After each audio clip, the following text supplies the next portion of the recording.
I'm so delighted today to be here with Bob Neville, a man who every time I see him is in an escalating sort of hierarchy of increasingly impressive outdoor activities. It's not content with fell running or sort of ultra running. Next time he's jumping out of a plane.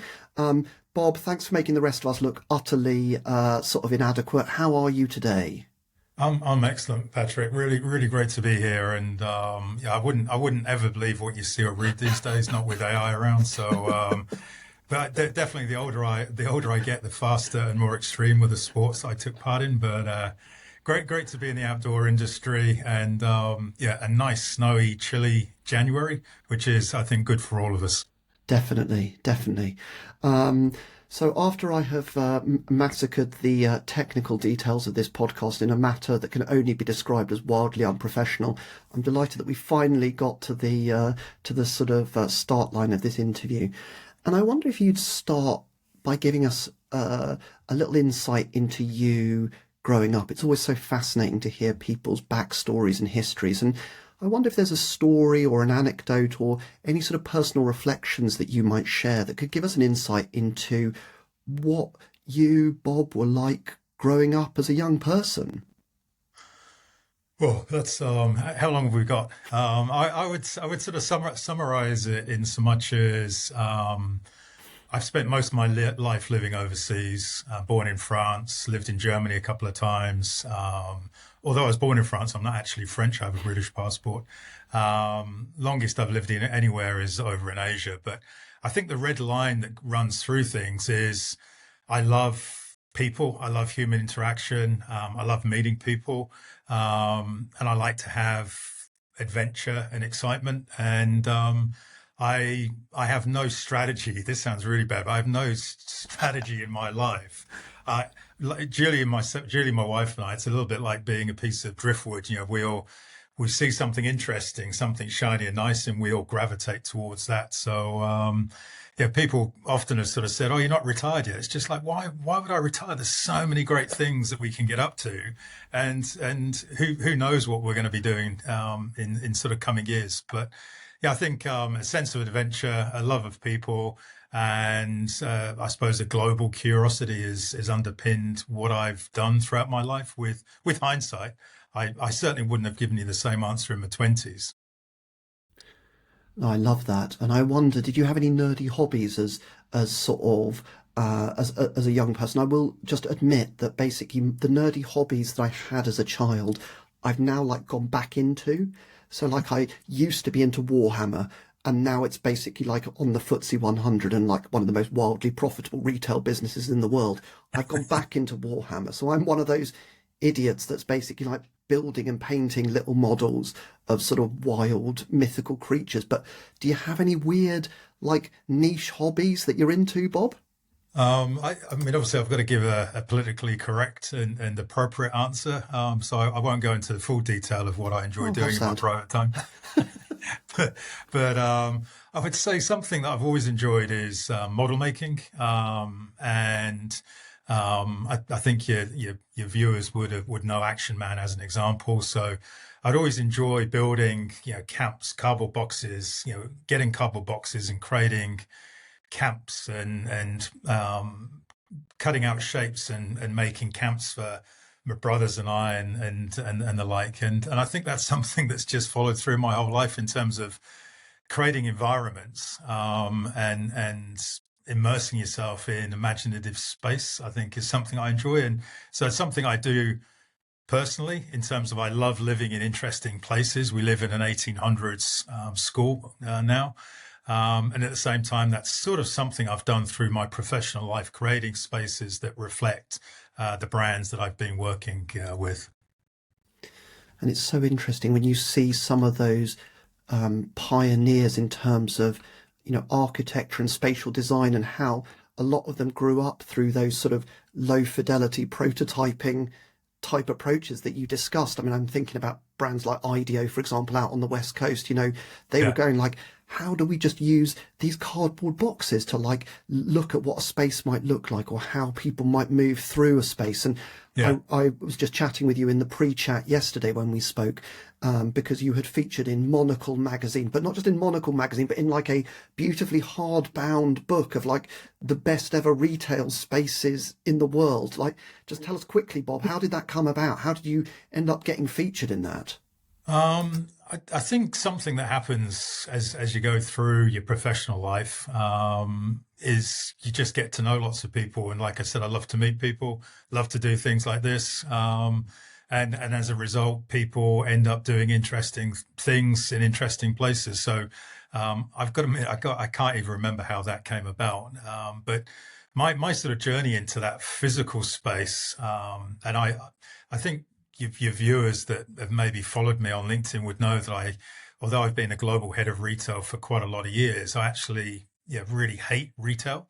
But What an where intro.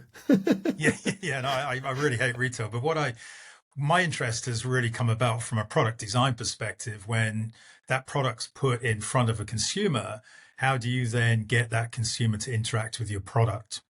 And what are the triggers and levers that you can use to get that human being to do something? So that consumer centric, human centric perspective is something that I really enjoy. And then you apply that to the different brands. So I really start my sort of journey in that sort of retail brand space by an interest in who are you trying to sell to, and probably better put, who are you trying to get emotionally engaged with your brand, and what are the triggers that you need to sort of put into your engagement. And physical space, shops is a very clunky basic word, but that's where my level of interest comes from. I mean, you can create incredible spaces that are maybe awesome for the brand, but absolutely terrible for sales. And you can do something that's great for sales and terrible for the brand. So I like to live at that intersection of sort of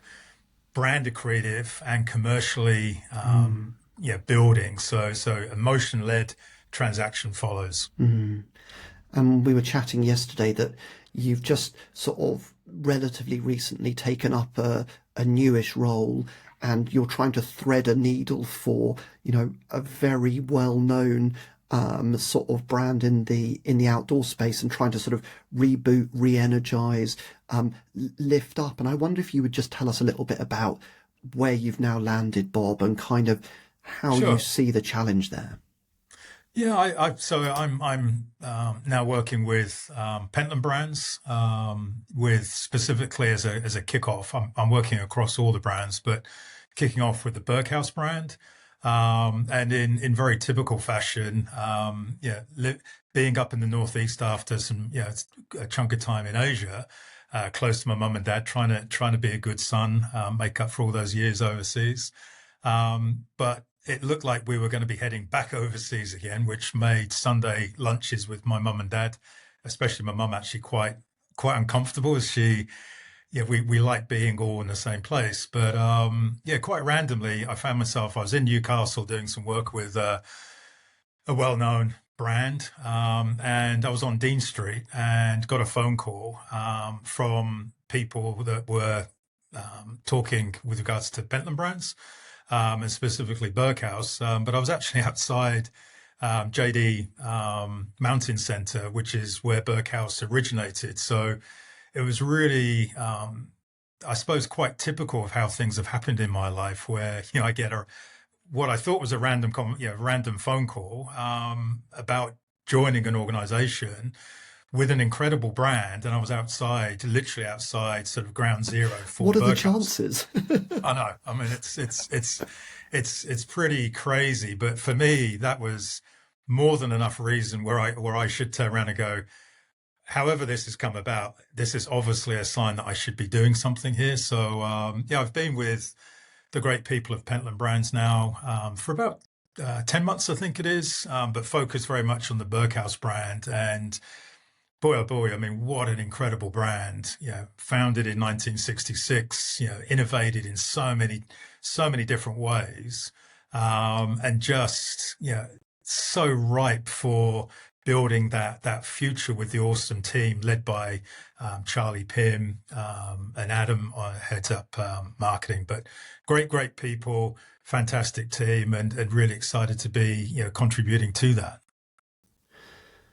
And just tell us a little bit more about the essence of the Berghaus brand. Like, what is it? What does it stand for? I mean, I declared an interest that when I was away in South America in 1996. God, I had hair back then, Bob. I had dreams, I had ambitions, but I also had a Berghaus backpack, which was my first interaction with the brand. And I remember the the feel of the cordura, the straps, just the sheer load carrying ability of that thing. I mean, God, it was like impossible to knock down. It was like the sort of Rocky Balboa of backpacks. But tell us like a bit about the DNA of the brand and what it means to you and to the wider public, Bob. Sure. I think it's interesting just to segue out of how you've just described the brand. I think it's really, really important that whichever brand, whatever you're working on, it's not transactional. It's not about selling product. That's the outcome. What we do is we enable people to create memories, and the products that we create and the products that people engage with us and purchase from us are products that they take along on those journeys and become part of their memory, just in the way you've described it. But it's really interesting. Whenever I've started with a global brand, the first thing I do is always ask, we've got 2 ears, 2 eyes for a reason, 1 mouth for another reason. So looking and listening is really, really important.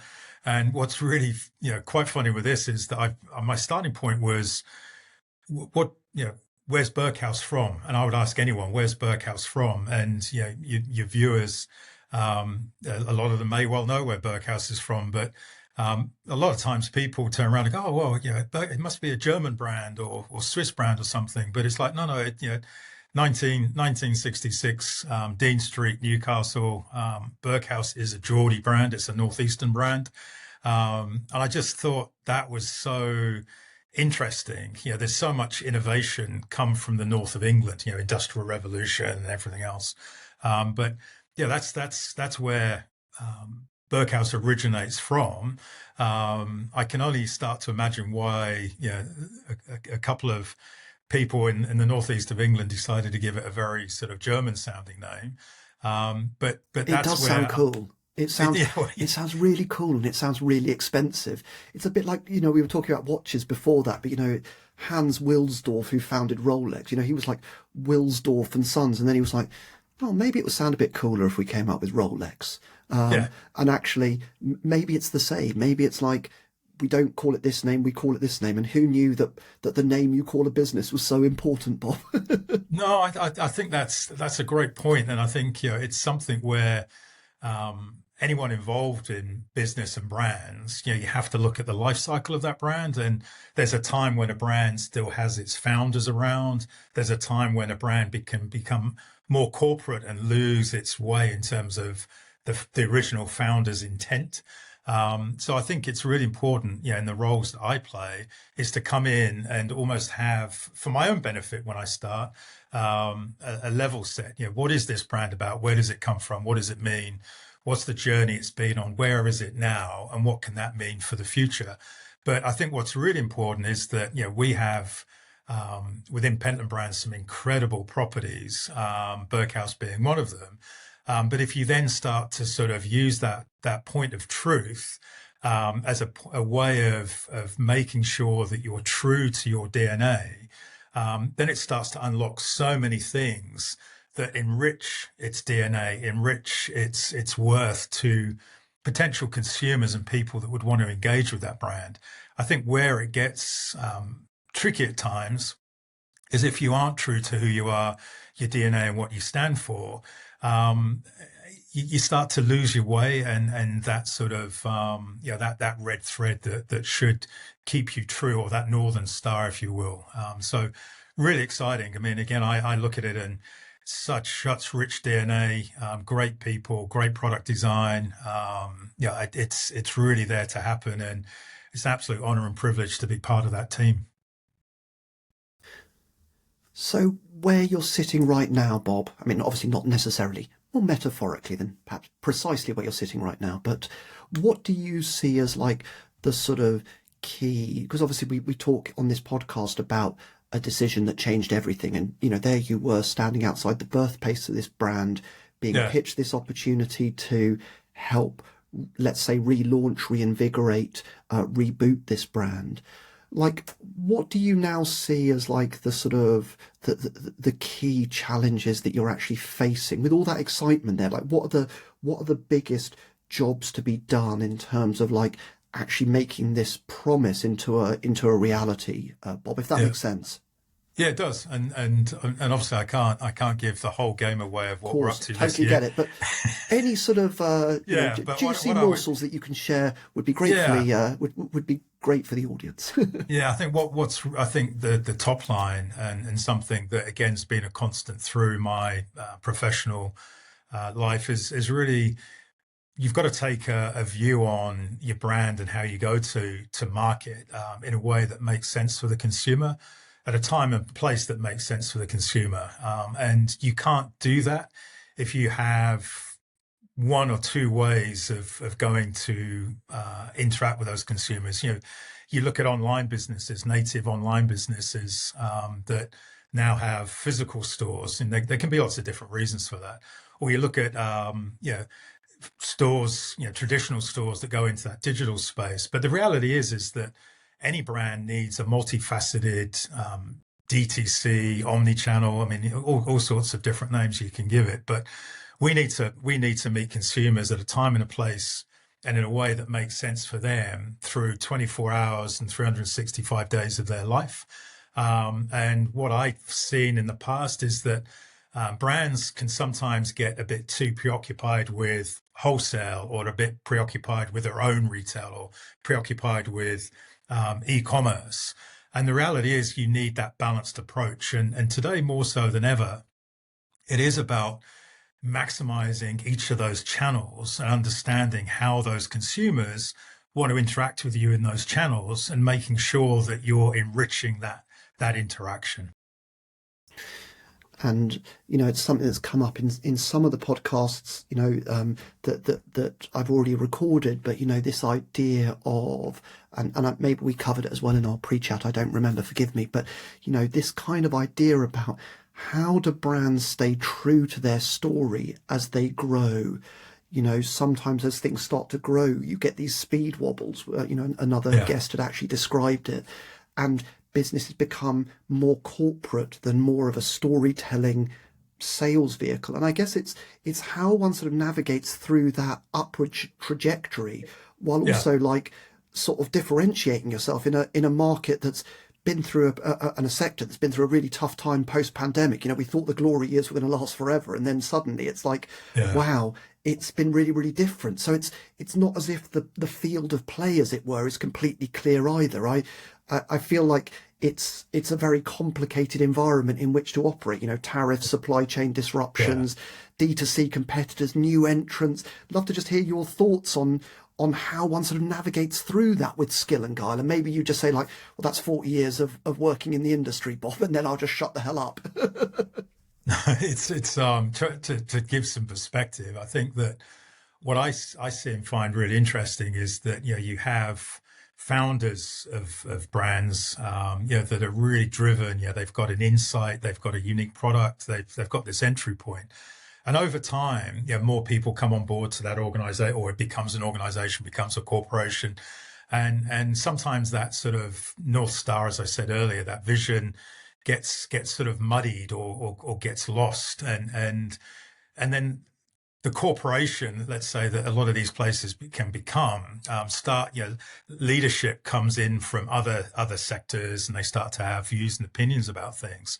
And I've seen it multiple times, is that you see an incredible brand that then, for some and multiple reasons, can start thinking of itself in a different way, or cloaking itself in wanting to be like its competitor, as opposed to being true to who it is and why it came about in its first instance. So I think that's really important, to always ground yourself in where do we come from, why were we originated, what was our unique point of difference, and what is the core of our DNA, because that should be, again, the red line, the North Star running through the brand. And it's not about living in the past. It's about having that foundation and using that as a way of looking forward. But again, time and time again, you get professional management coming in that aren't necessarily brand people. And again, you can have a great looking P&L, which is absolutely destroying a brand. And you can have a great brand that has a non-sustaining P&L. So again, you've always got to get that balance. But I think it's really important to lead with your unique point of view, your unique point of difference, and to make it easy for people to engage and be part of your journey, and to create those memories that you referenced earlier on.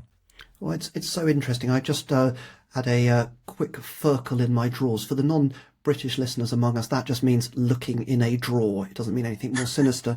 And I found this picture of my friend Karen here, and this is us actually. I'm not actually featured in the picture. I'll put this up on the show notes, but this is actually in the Andes in 1996. As I said, I had a lot more hair in those days. This is not actually me. This is Karen. But again, it's like, this is why I want to see Berghaus succeed, because it's like, I had that such formative experience. I mean, we walked for 4 days carrying like 45, 50 kilos on our back. I felt like a human sort of pit pony, Bob. It was absolutely horrific. I remember little of the walk, but I remember the relief I felt as I sort of took this enormous backpack off my back. But the memories I made on that trip, traveling with British kids, traveling with Chilean and Argentinian kids, just opened my eyes to, just this totally different world. And that's when I think about Berghaus, I think about that. I mentioned to you yesterday when we chatted, I think about Chris Bonington as well, but like it's, and maybe the Gallagher brothers, but I can't remember which Gallagher brother it is.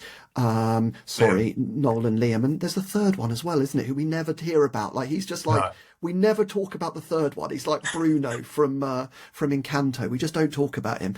But this is kind of why I think it's so fascinating, these brands. And just before I sort of ask you to sort of name check some of the brands that you think have been doing reboots really well, I'll give you a chance to just sort of, turn the mental cogs. But I've been really excited to see some of the reinvention and sort of new design language from Antler in terms of their luggage and them mining their archives and their new look and feel. And, you really feel like they're starting to like lean back into that brand, it not just being a utility item that you buy in like a generic luggage store on a high street. It's actually like, it's got a really great e-com offer. It's got an offer that you would want to buy as an impulse purchase at an airport. It's like they're really mining that stuff. And I've actually bought some of their luggage and it's absolutely wonderful. And it's just like, I wonder what brands, and it doesn't just have to be an outdoor or apparel, but like, who do you think is crushing it, Bob? Just, it's always fascinating to hear recommendations and thoughts. I think it's. I mean, one I would shout out is another Northeast brand, Barber, in South Shields.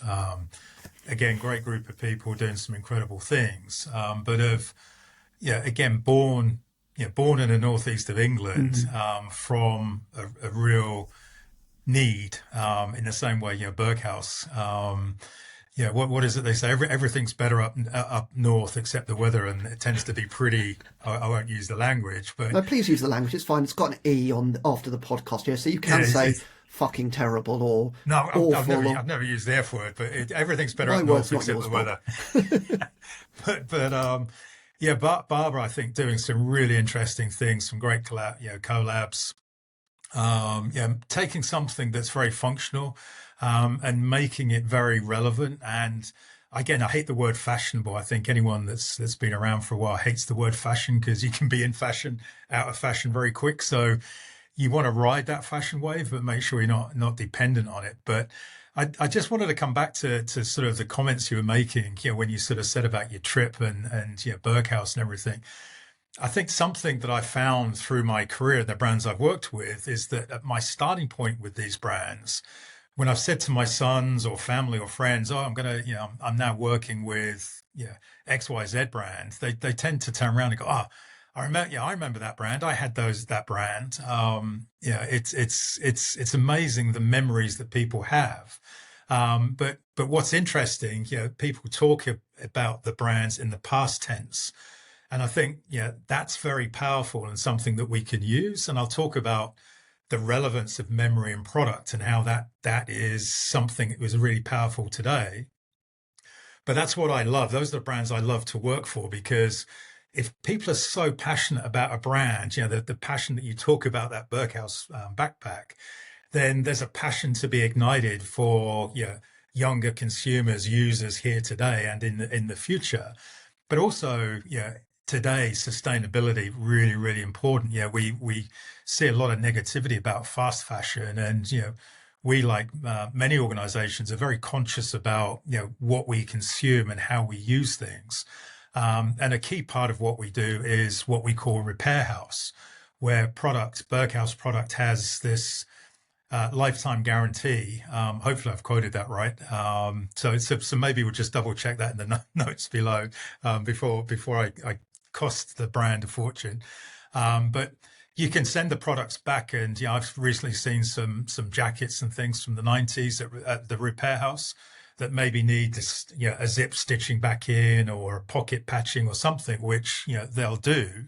Only if fabric's totally perished or beyond repair will they then come to some arrangement with the person that provided that product for repair.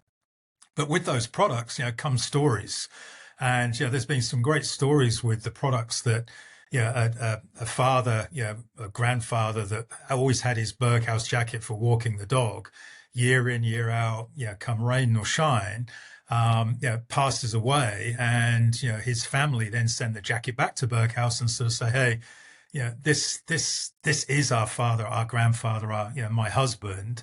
Can you do something meaningful? This isn't something we just want to trash. So there's been numerous instances where the guys at Repair House either repair and give it a new lease of life, or have deconstructed it and then manufactured iPhone pouches or something that can then be shared through the family as a memento of that sort of relative that's passed on. So really exciting to see that. But again, Barber have done some great things in that sort of repair space, the re-waxing space. Really, really, really incredible brand. But I don't want to seem sort of like old school, but I do tend to like brands that have been around for a while, had some challenges. Obviously, I'm a huge fan of Adidas, New Balance, Clark's, an incredible history. But also, people like Burberry, great people at Burberry, had numerous challenges through their life. But when you look at how Burberry started, the functionality of those jackets, and where they are now, incredible. Incredible. Yeah, and like great design never goes out of fashion, does it?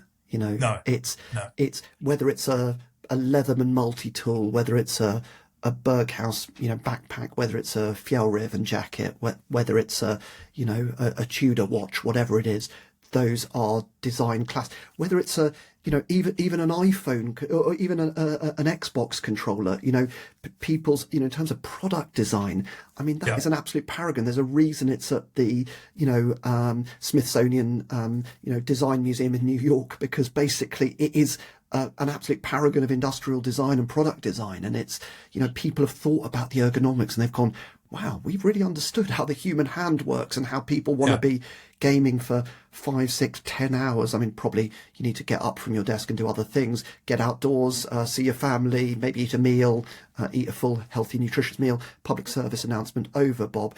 But it's great hearing those things. And, for me with Barber, my dad is now dead, but I always remember, some of my earliest memories growing up in the countryside. Like I mentioned to you yesterday, it was in a little village in Kent. We had one pub, we had one bus a week. We had a mobile library that came once a month. I mean, it was pretty basic. But I always remember my dad in Barber jackets. And it's no surprise that when I went to buy a jacket, the first thing I bought was a Bedale Barber, because it reminded me of him. And I put it on and people say to me, oh my God, you look like your dad. And so it is those stories. It's like, fuck, do I look that old? I was like, fuck. Just fun side note for listeners. Yesterday, our washing machine broke down, and the repair guys came to fix it.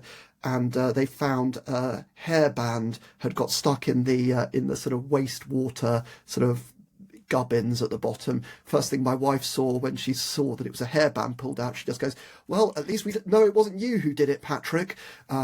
Listeners, I am bald. So that was the coldest thing my wife said to me yesterday. Big love to Helen, of course, but just you haven't got a ponytail at the back like me, then. definitely not. It's not all business at the front and sort of party at the back, Bob. No, sadly not. It's when your hair starts to look like a field of wheat, it's time to basically cut it off, isn't it? Bob, I mean, I can't believe half an hour has just passed. Wow, it's gone quickly. How are you doing? Yeah, really good. No, really enjoyed the conversation, and I'm looking forward to seeing the feedback you get, and the new people that I can meet and interact as a result of our conversation today. Definitely. Well, as always, like to hand over the sort of microphone, the podium to each guest at the end of the interview. And this really is just a chance to sort of share anything that's in your head or in your heart or on your docket at work. So yeah, over to you, Bob, just before we wrap up. Yeah, it makes it feel like I should say something really deep and meaningful, and sort of, I'm here to change the world and world peace and love. We obviously live in strange times. I suppose that's just life. Life is, I think, always strange in some shape or form, but I suppose I would sort of say from a personal level to everybody watching this, just, smile, have fun, be kind, treat others as you would want to be treated, or treat people better than you would want to be treated, because it always comes back. Be friendly. But from a professional perspective, I'm super excited about what we're doing here at Pentland Brands. The suite of brands we have here, and obviously, with the work that's going on with Berghaus, going to be a really exciting year, our 60th anniversary. We are hiring some really key roles here in London. If you could then point people towards my link on LinkedIn, I'll put some of those roles there. Love to hear from individuals out there. I'd love to work with some of the individuals out there. I know you've got some incredible people that follow you. So I look forward to chatting to you again. World peace, smile, be friendly, happy, have fun. And then drop us a line to come and join Berghaus and be part of our incredible journey, the outdoor brand of the future. Bob, thank you so much for your time. It's been a huge pleasure to get to know you through the 15 failed podcast recordings I've tried before this successful one has finally landed. I feel like a sort of a rocket builder trying to land the rocket sort of backwards first on one of those sort of platforms out at sea. But we did it. Yay! Yay! High five. Virtual high five. Yeah, virtual high five. Bob, thank you so much. And thank you all for listening. I'll make sure that that those job links are in the post, and also we'll chat and happy to share those with others in my network as well. So thank you so much.